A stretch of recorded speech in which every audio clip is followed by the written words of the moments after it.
Our first guest tonight, I'm happy to have this man back with us again, a distinguished journalist and the editor of the Vatican Inquirer. From April 18th through the 30th, this man will be appearing at the Fairmount Hotel in Chicago. Ladies and gentlemen, please welcome back to this program, Father Guido Sarducci. Right here.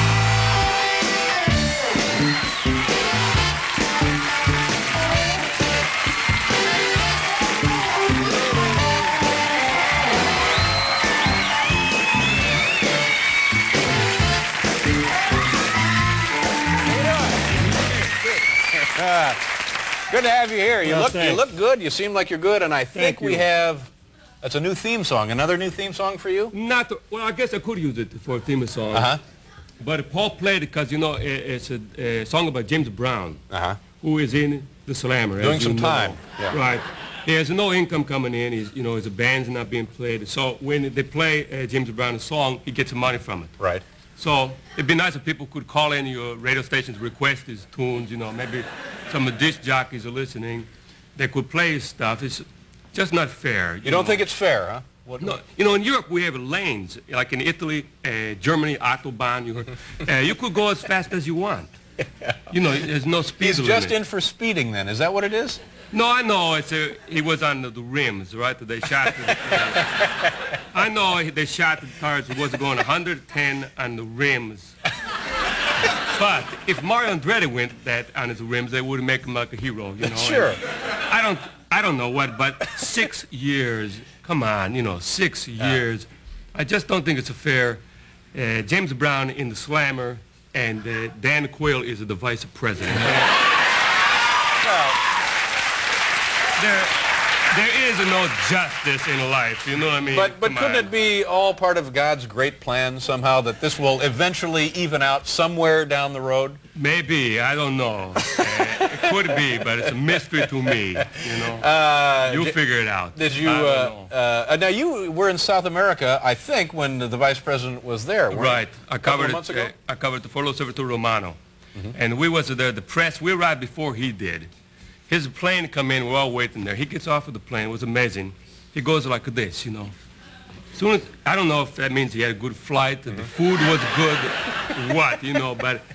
but it's interesting. In America, this means like... Everything's great. Everything's great. Okay. Does not mean the same in South America. Is that right? I don't want to go into detail what it means, but it means like you do not think very highly of yourself, Why nobody told him, why they didn't tell him. So right away, he hasn't even touched down on South American soil, and he's already made a mockery of himself. He was in a parade, he got into the car, he's going down the road, and all the people, kind of look, like a clever looking down, and... Did you get a chance to chat with him at all? How close did you come to him? I couldn't ask no questions or nothing, but a friend of mine did, and he says he is ready to be president. He's been a vice president for 2.5 months. He's ready now to step in. He says that the first thing he's going to do if he becomes president is say a prayer. Right. I think he mentioned that in the debates, didn't he? He did say that too, right. If I was him, first thing I would do would be to call him a stockbroker, I think. Say, sell everything. I'm the president, buy gold, Let's liquidate. Right, but it's amazing. This guy, one heartbeat away, just kind of scary, Yeah. If I was people who ran this country, I would not let George Bush get in a helicopter. Would not let the man eat a clam. Yeah. I would keep him in the White House like he was the bubble boy, Not let him eat a clam, huh? Please.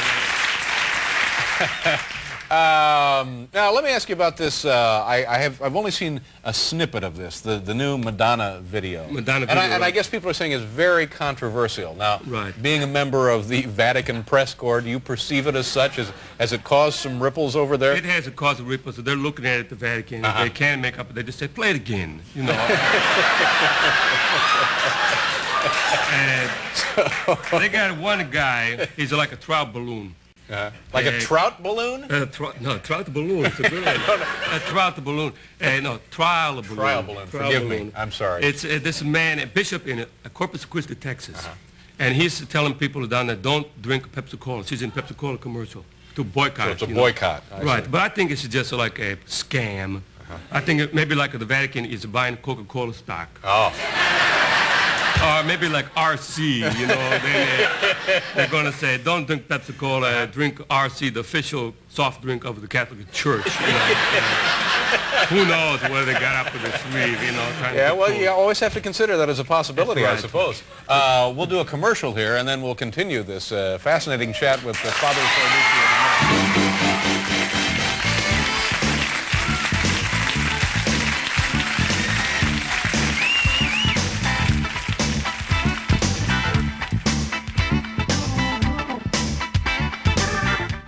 You have a copy of the magazine, the right, Vatican Inquirer. The New Inquirer. Yeah. Right. Is that available in the United States? Right. Yeah. 7-Eleven's got it.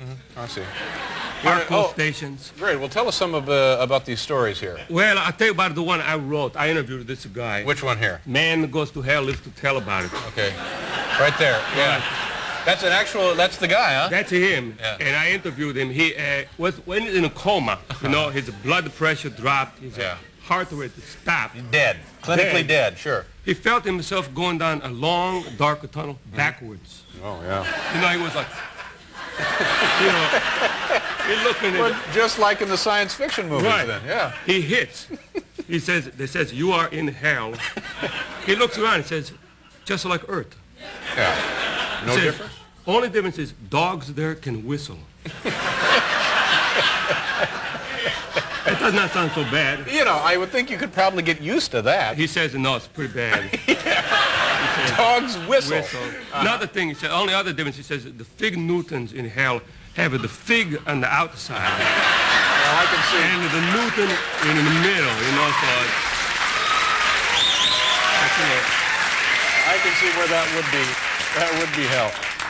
You want to talk about some of these other stories here? No? I want to talk about it. See that, squid, scampi shortage. Scampi shortage, yeah. I did this story about dinosaurs, a great story. They didn't put it on the cover.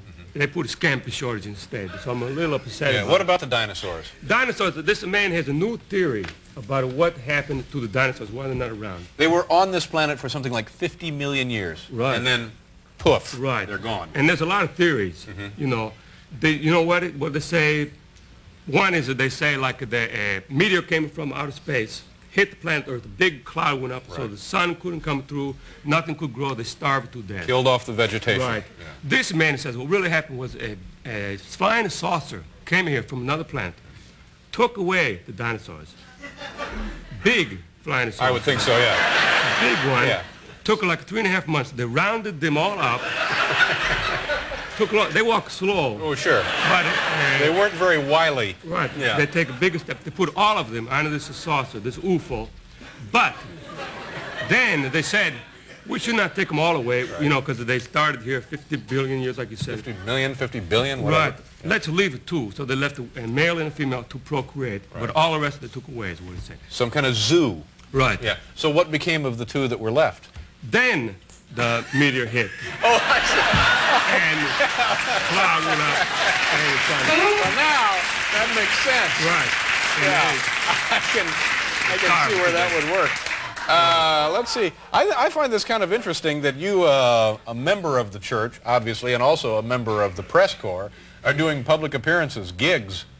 Right. Well, a little spending the money. I understand. You know what I mean? From April 18th through the 30th at the Fairmount Hotel in Chicago. Chicago. You're going to be there? We're going to be in Chicago, I think, the week right after that. Right after. Maybe we'll come in early and see you. Good. That would be great. Good to see you again, Father. Thanks for being here. Thank you.